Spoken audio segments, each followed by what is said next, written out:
Vamos para o nosso próximo assunto, foi aproveitando esse gancho do Luva de Pedreiro, falando sobre Vasco e Flamengo. O Vasco ataca Flamengo e não assina contrato de transmissão do Cariocão 2023 com a Ferd, notícia da Máquina do Esporte. Cruz Maltino afirmou que não aceitará acordos em que não haja justa e correta distribuição de valores. No primeiro parágrafo aqui, o Vasco, na última sexta, dia 2, em comunicado oficial, deixou claro que não assinará o contrato de transmissão do Campeonato Carioca de 2023 com a Federação de Futebol do Estado do Rio de Janeiro. O principal motivo seria o fato de que o principal rival, o Flamengo, receberia o dobro da cota pelos jogos do torneio. Na nota, o clube Cruz Maltino afirmou que não aceitará acordos em que não haja justa e correta distribuição de valores e ainda que tomará todas as medidas cabíveis nos âmbitos esportivo e jurídico para garantir os direitos do Vascão, Rodolfão. O que você pensa sobre isso? O que você acha? De novo, o Campeonato Carioca com essas cotas desiguais, né, cara? O Flamengo sempre ganhando mais. Não é culpa do Flamengo isso, mas, enfim, é culpa da federação que não acha uma maneira mais igualitária de distribuir esse dinheiro, né, cara? Eu acho que vai ser interessante essa briga, porque é um cenário muito diferente a partir do momento que hoje o Vasco e o Botafogo são clubes e empresas que não precisam mais desse dinheiro para sobreviver. Eles não precisam mais aceitar isso. Você tem o Fluminense ali que acaba, querendo ou não, por osmose, e por também ter dois companheiros agora, acaba sendo privilegiado nesse sentido. Também pode pular no barco dessa briga até fortalecer Botafogo e Vasco. Então, assim, não faz sentido você ganhar metade do Flamengo, né? Não faz. Até porque o Flamengo não joga sozinho. O Flamengo ele poderia ter, gente, 3 vezes mais, 4 vezes mais que a torcida de todo mundo junto, não importa. Nenhum campeonato do mundo ele vai ser saudável se um time ganhar mais da metade que o segundo que mais ganhar.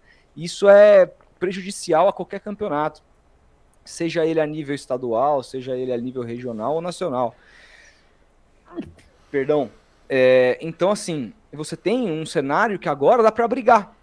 Tem um cenário que você agora consegue discutir isso de maneira mais forte, sabe? Dentro da federação, com os clubes. Eu não estou dizendo aqui que o Botafogo e o Vasco têm que ganhar a mesma coisa do Flamengo. Mas entre a mesma coisa e a metade, você percebe que tem aí muitos milhões nesse ato que você pode brigar. O Flamengo pode continuar ganhando mais, não tem problema, tem mais torcida, tem mais relevância, um campeonato com o Flamengo tem outro peso, é verdade, tudo isso o Flamengo conquistou, o Flamengo tem uma torcida gigantesca e merece mesmo ganhar mais, eu concordo, só que não tão mais. E agora ele tem clubes ali que não precisam de 9 milhões de reais para sobreviver. Você acha que serve? O que é 9 milhões de reais para uma empresa que pagou 700 no Vasco? Uhum. O que é 9 milhões para o John Textor? Nada. Sabe? Então, assim, não vamos aceitar isso. Eu acho que o cenário me promete uma briga interessante. Nesse meio tempo fica a dúvida. Onde vai passar? Quem vai assinar? Porque você, para isso, para você decidir como que você vai vender, você precisa da anuência dos clubes. Você vai vender de maneira individual, não vai prestar para ninguém. Você vai vender de maneira coletiva, esses acertos precisam estar feitos antes. É igual aqui em São Paulo. Você acha, por exemplo, que o Corinthians não merece ganhar mais que o Santos? Merece. Quem ganha mais? Ninguém. O Corinthians aceitou ganhar a mesma coisa que o Santos no campeonato para poder também ganhar mais, porque ele precisa do Santos para vender o campeonato unificadamente. Mas o Flamengo parece que não aprendeu isso ainda, né? É muito engraçado. O Corinthians aprendeu isso aqui em São Paulo. Olha a diferença. O Corinthians tem, pelo menos, né, o que se diz, 30 milhões de torcedores. O Santos tem 8. Isso significa que o Corinthians tem mais de 3 vezes mais que a torcida do Santos. Sem contar que na cidade de São Paulo, que é onde o bicho pega, aí a diferença é brutal.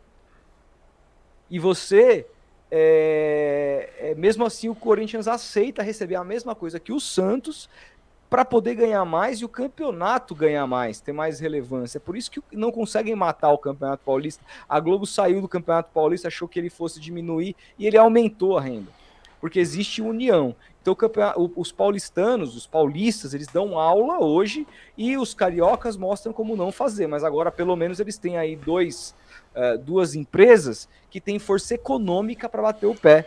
E a gente fica aí no aguardo dos próximos capítulos, né, Felipe? É impressionante como o Rio de Janeiro ainda patina, né, cara, na organização do Campeonato Carioca pós saída da Globo. São Paulo como você disse, a gente ficou com esse medo de, caramba, como vai ser o Paulistão agora? E ano passado, esse ano, né? Eu já tô com a cabeça em 2023. Esse ano se provou um sucesso, assim, a organização do Campeonato Paulista. Tudo bem que teve muita gente que, na hora ali, por ser uma novidade, onde vai passar o jogo? Meu Deus, vai passar no YouTube, né? HBO Max, vai passar no Paulistão Play, enfim, vai passar na Record, não sabia que tá passando aquela coisa, mas foi um sucesso economicamente para os clubes, e o Campeonato Carioca a gente vê que realmente tá complicado. Teve um comentário aqui da Talma Cristo falando sobre a nota da FERJ atacando o Botafogo. Você pegou aí? Peguei, tá aqui. Ah, beleza, boa. A FERJ diz que ainda negocia os direitos do Carioca e criticou o Botafogo. Nota leviana. A federação se defende após Botafogo e Vasco criticarem a negociação. Aqui a matéria diz: a Federação de Futebol do Rio de Janeiro divulgou no último domingo nota oficial para se defender das críticas feitas por Botafogo e Vasco à negociação dos direitos de transmissão do campeonato de 2023.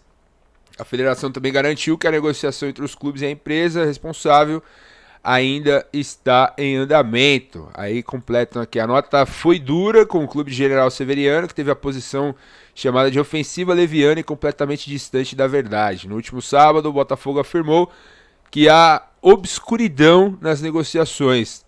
Um dia antes, o Vasco adotou postura parecida, com críticas diretas ao rival Flamengo. Cara, realmente a FERJ ainda balançando aí, se complicando para negociar esse campeonato carioca, que a cada ano que passa, falando agora de regulamento, etc., eu acho um campeonato extremamente complicado de acompanhar, um campeonato que, na minha opinião, tinha um dos formatos mais bacanas do futebol brasileiro, e os caras conseguiram cagar todo o campeonato, velho. O Canedolândia aqui fala: Rodolfo, o problema é que essa briga acaba quando o time acaba ganhando um trocado a mais e eles se esquecem dos times pequenos que nunca, nenhum desses grandes levantam a bandeira para a sobrevivência. O Fernando Maturano: o maior problema foi a nota do Vasco, onde diz que não aceita o que o Flamengo está fazendo de ganhar o dobro. Porém, o Fla colocou um número na mesa e o Vasco tinha um pré-acordo pelo valor anterior.